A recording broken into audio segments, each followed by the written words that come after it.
Question number 6, Chris Hipkins. Thank you very much, Mr Speaker. Mr Speaker, my question is to the Minister of Education and asks, what specific criteria were used to determine whether a school in Christchurch was identified for restoration, consolidation or rejuvenation? The Honourable Hekia Parata. Tēnā koe, Mr Speaker.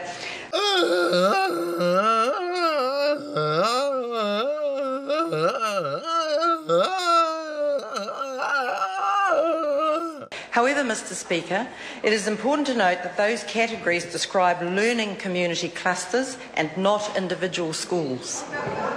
Point of order, Chris Hipkins. Mr Speaker, the Minister's answer has given me an explanation of what each of the categories are. I've asked for what the criteria were in order to put schools within those categories.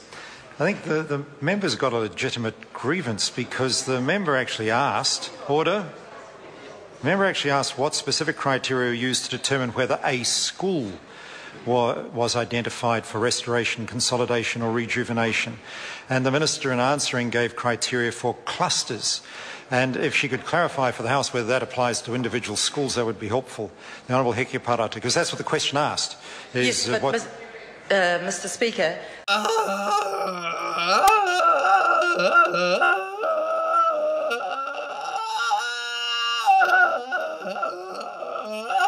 They do not relate to individual schools. I thank the Minister. Thank the Minister. Chris Hipkins. Mr Speaker. Point of order, Chris Hipkins. Mr Speaker, schools were specifically listed in her proposal under one of those headings, and I've asked the criteria on which they were listed under those headings. That's a primary question and it's not an unreasonable question. I accept absolutely it's not an unreasonable question, and that's why I sought from the Minister clarification. What the Minister seems to me to be pointing out to the House is that those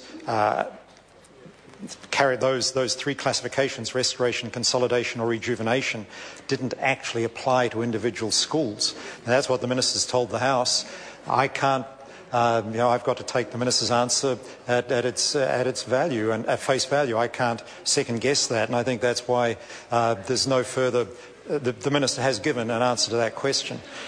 Chris Hipkins. Parliamentary question, Mr Speaker. Mr Speaker, what specific criteria were used to identify whether a specific school was proposed for a merger or a closure?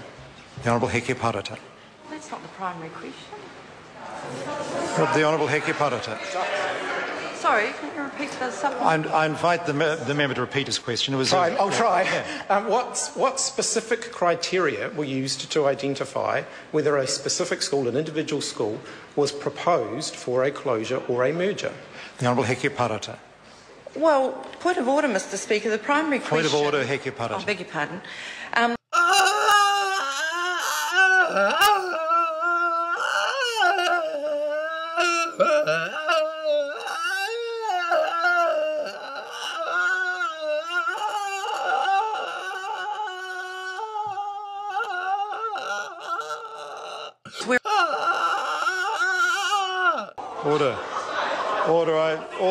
Order. Order.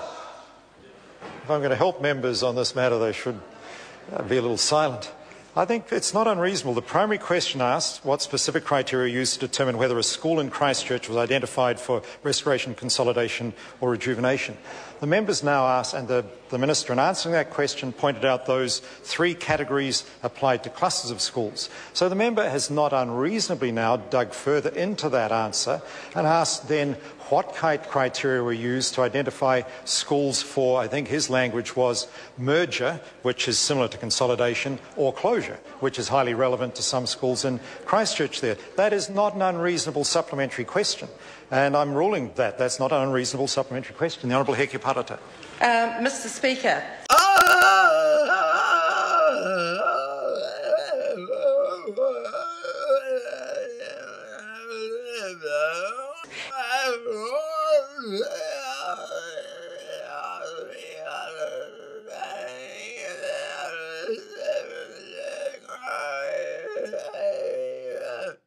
That is what...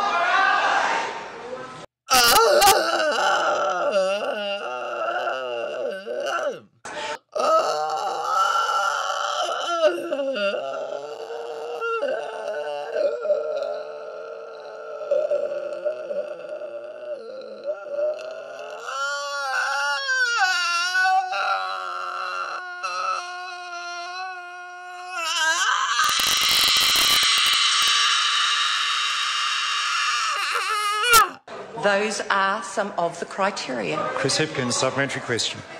Mr. Speaker, was the assessment of earthquake damage and the likely cost of repair for each of the schools proposed for merger or closure based on a physical inspection of each site and building, and if so, who conducted that assessment? The Honourable Hekia Parata. Mr. Speaker,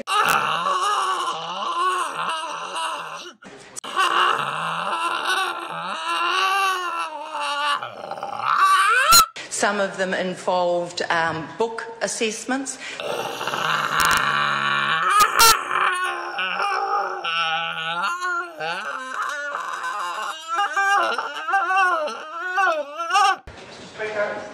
Colin King. Supplementary question to the Minister of Education. Was the change in demographics taken into account when developing the criteria? The Honourable Hekia Parata. Yes, Mr. Speaker, it's a people-related issue.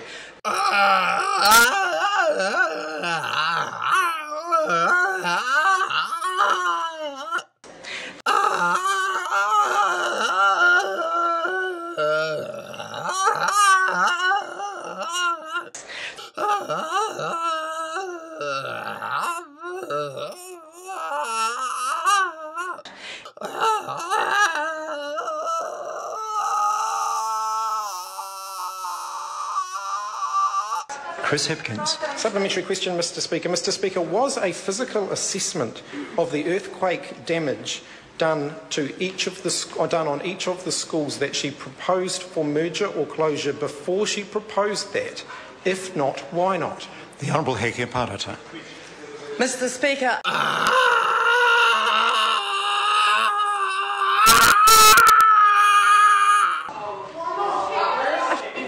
Tracy Watkins. Tracy Martin, I beg your pardon. My Kia ora, goodness. Mr. Speaker. Beg your pardon. It's all right. Supplementary to the Minister. My apologies to the House. Supplementary to the Minister. Can the Minister assure the House that parental elections for boards of trustees will be held within 6 months of any consolidation or merger of schools in Christchurch as per the requirements of the Education Act 1989? The Honourable Hekia Parata. Mr. Speaker,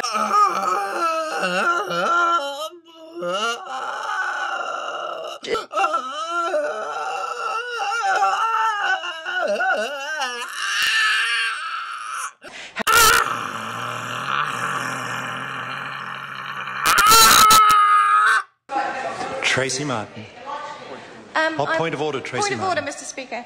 I apologise, Mr. Speaker, perhaps I missed it, but I actually asked whether I understand the timeline around mergers might be not quite clear at the moment, but my question was whether the elections for boards of trustees would be held within 6 months of any consolidation or merger as per the Education Act 1989. I invite the Minister to actually answer that question. Mr. Speaker, yes. Supplementary question, Chris Hipkins. Mr. Speaker. Mr. Speaker, to the Minister, did she review all of the information prepared by the Ministry of Education on the likely or estimated cost of repairing schools that she was intending to propose for merger or closure before she made the decision to propose those schools for merger or closure? The Honourable Hekia And if Parata. not, why not? The Honourable Hekia Parata. Mr. Speaker, yes. Question number 7, Dr. Russell Norman.